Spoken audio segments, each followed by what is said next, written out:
কোটা আন্দোলনের নামে সাম্প্রতিক সহিংসতায় ঘটেছে হতাহতের ঘটনা।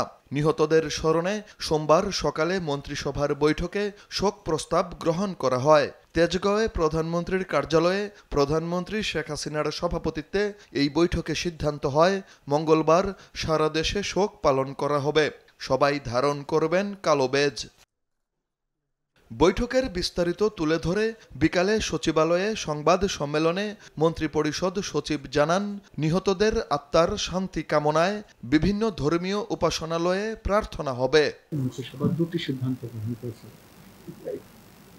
একটি হলো ওই দিনের ঘটনায় যারা নিহত হয়েছেন, ওই কোটা আন্দোলন নিয়ে যারা হতাহত ঘটনায় যারা নিহত হয়েছেন তাদের জন্য একটি শোক প্রস্তাব গ্রহণ করেছেন।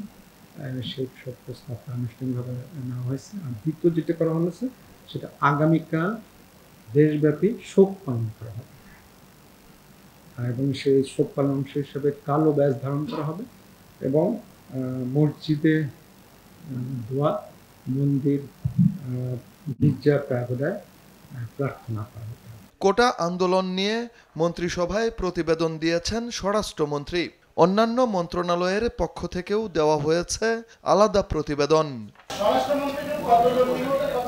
যে আজকের উনি সবাই বলছেন, গতকাল 147 বলেছিলেন, আজকে বোধহয় আরো 3টি যোগ হয়েছে 150 বলেছেন। এদিন মন্ত্রিসভায় আলোচনার এজেন্ডা ছিল 9টি।